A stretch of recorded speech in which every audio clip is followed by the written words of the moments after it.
up, you guys? And welcome to the Chosen League podcast, where fire sports content is the name of the game. I'm your host, Devin. Make sure you guys like, comment, subscribe, hit that notification bell so you can be notified every time I upload an episode. Watch this episode all the way to the end because I don't want you guys missing out what I have in store for you today. So, as we know, Khalil Mack, he was on the verge of retiring, but now he is back. He's a free agent, and it's up in the air where he's gonna go. But here we have it. I have it here where Khalil Mack speaks on his decision, how he was feeling about the retirement, and here it reads, "Man, it's a lot of different thoughts in my head right now. I can't really speak on a definitive decision in terms of what I'm going to do because I don't know if I'm going to play football moving forward. So there's some things I got to talk through with my wife, spend some time with my kids, and try not to make a rash decision after a loss.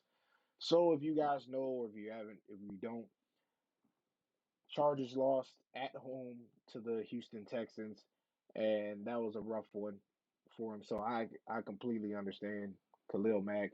You're dealing with this loss, and you don't want to make a quick decision when something like this already happened. Just in life in life, you don't want to make decisions so quickly to a point where it's like, okay, I made the decision now.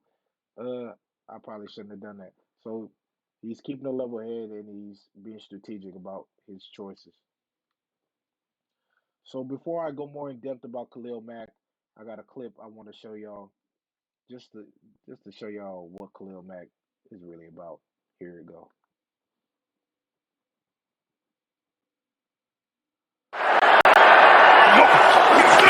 Second and 10. Got him this time.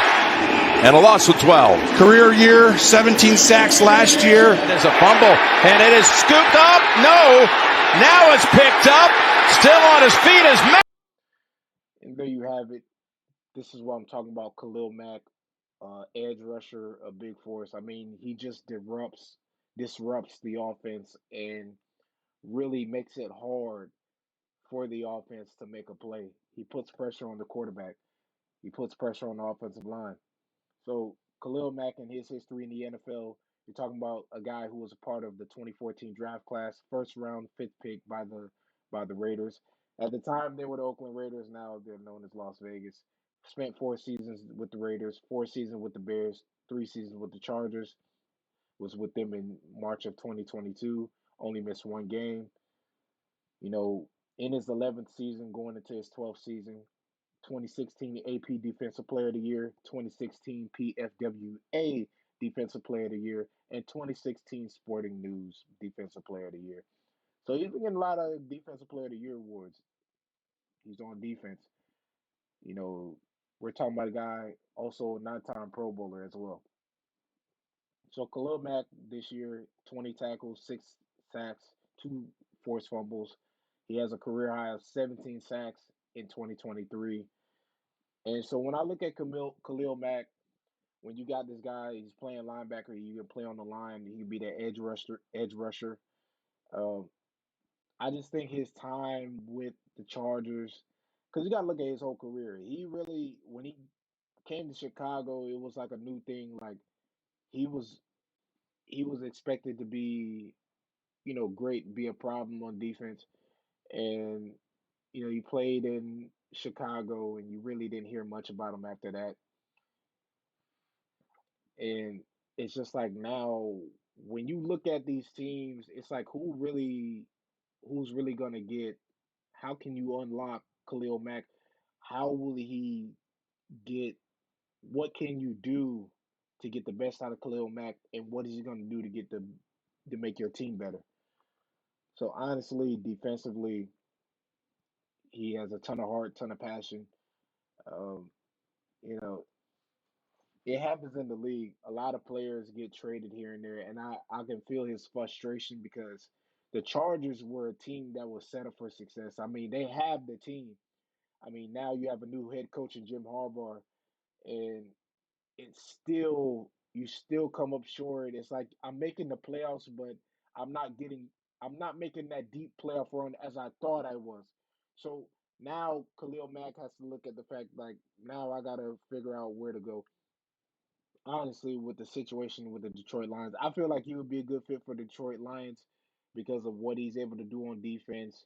He's able to read the offense, read the eyes of the quarterback, really get down there because Detroit, Hutchinson, they had their defensive lineman, got hurt. So they had to replace him and get another defensive player. So, I mean, just in case he can be an add on, a, a valuable asset to their defense. Bengals, I can see him go to Bengals. They need a defense. Eagles makes them stronger. Vikings, Steelers. It's plenty of teams that could use Khalil Mack. I feel like Steelers and Lions would be scary. Their defense would be scary if they had Khalil Mack because you got to understand this guy is he's quick, very explosive, gets the job done. Whatever your down situation is, Khalil Mack can disrupt the pass. He can recover fumbles. He can force a fumble. He's he knows how to adapt. He knows how to make plays count, even where it may seem like it's no way. But Khalil Mack in his career, he's probably he's on this. He has the mindset of I want to win a Super Bowl. I just don't want to be this guy with these individual accolades.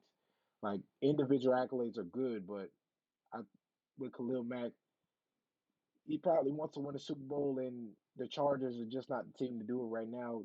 Coming in with a new head coach, he has to the team has to buy into his system. So I mean, it's gonna be they're gonna lose a defensive player who brings that force, that chaos to that offense. Because when you got a player like a Khalil Mack or let's say Troy Polamalu, Micah Parsons, guys who really put in work on defense, who really were a problem, you know, Chargers losing that, but what are they going to get for Khalil Mack? But in all honesty, I hope Khalil Mack is able to succeed even more and possibly make a deep playoff run with another team. Because, I mean, his time with the Chargers, he didn't really, he made the best of the situation. That's pretty much all there is to it.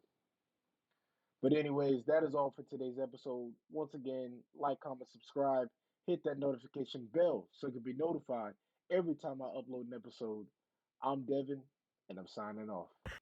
Thanks for watching. Subscribe here to get the latest from the show.